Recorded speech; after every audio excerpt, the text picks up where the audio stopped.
Good, happy Wednesday. Is Wednesday, October 23rd, 2024. I'm Riley King, and welcome to Riley's Kingdom of News right here on WRMK News Radio. We got a jam-packed broadcast to get to on this Wednesday, so let's begin right now.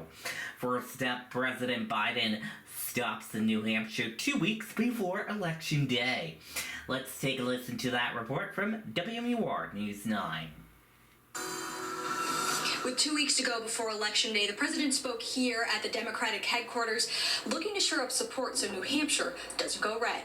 Fired up. Listen to what they say. They mean it.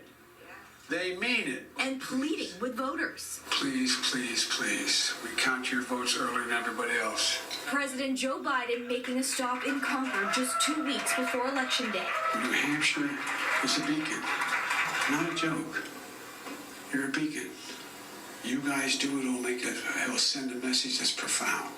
The president thanking Democratic loyalists, urging them to make sure the Granite State goes blue as he went after former President Trump. We gotta lock him up.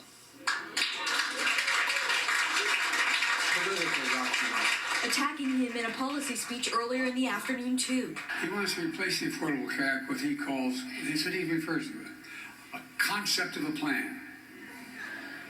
I've heard that concept of a plan now for almost 8 years. A concept of a plan. What the hell is a concept of a... He has no concept of anything. Biden, teed up by Senator Bernie Sanders, touted his administration's work to cut prescription drug costs for Americans. When we got elected, we were told we'd never get anything done. We had a one-vote majority, and anyway, we'd never get anything big done.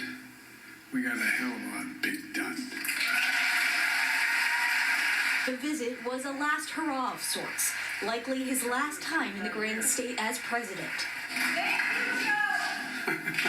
Those cheers of gratitude echoed throughout the afternoon. This was part of my saying, thank you, Joe, for what you have done for us. In Concord, Ariel Metropolis, WMUR News 9. Okay, and there you go on that report. Trump holds town hall with Latino voters in Florida. Let's take a listen to that report from CBS News.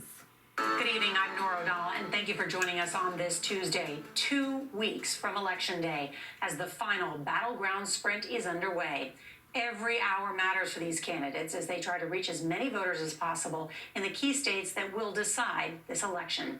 For Donald Trump, that meant speaking at a roundtable in Florida at his golf club, courting the Latino vote after that campaign stop. A new report that Trump, while president, used the F word to describe a murdered Mexican-American soldier. That story is that Trump scoffed at the price of a funeral he offered to pay for Private Vanessa Guillen, something Trump's team tonight denies.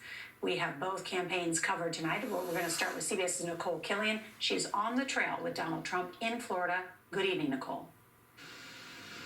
Good evening to you, Nora. The Trump campaign is pushing back heavily against this new report that claims that he disparaged a Mexican-American soldier while he was president. This all comes just as he tries to make inroads with Latino voters.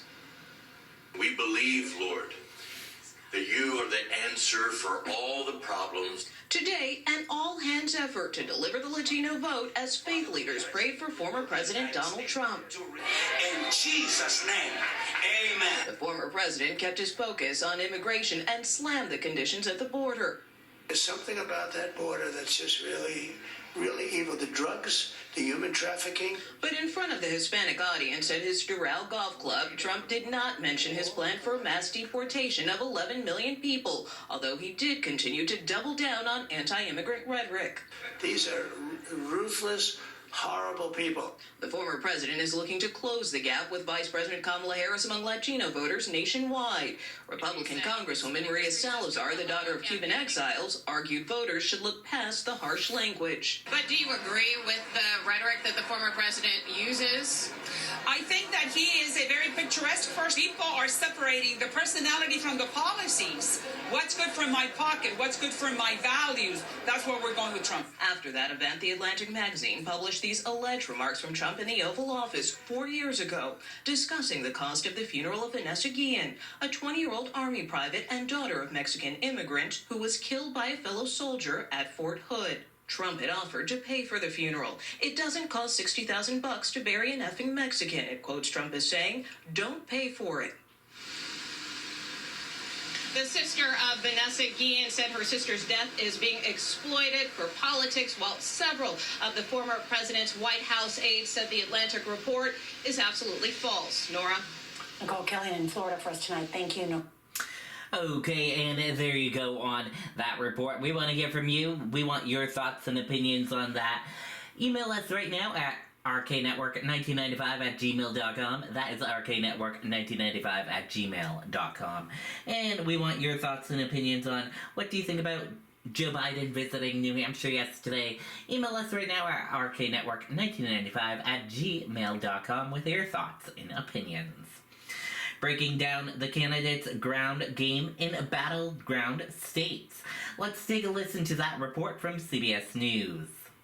The race in those 7 battleground states is neck and neck. Take a look at this CBS analysis where Harris is ahead in only 2 of those states, Michigan and Nevada. That's not enough to win because all these races are within the margin of error.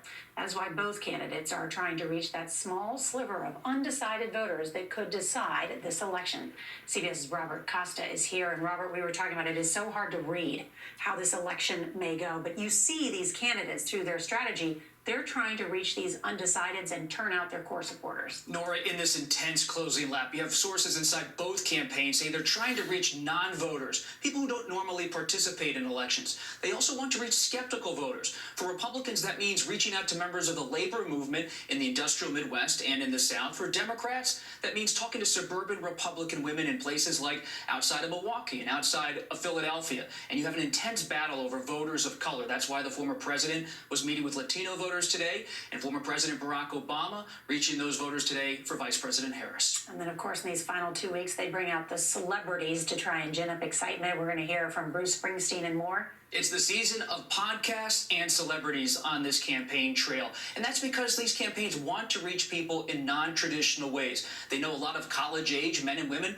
might not be watching all traditional media all the time, and so they're going on podcasts. Former President Trump will be on Joe Rogan's podcast later this week. Bruce Springsteen headlining a major event for Vice President Harris alongside former President Obama. And you also have Eminem, the rapper, on the trail tonight for Vice President Harris in Detroit. All right, Robert Costa, thank you very much.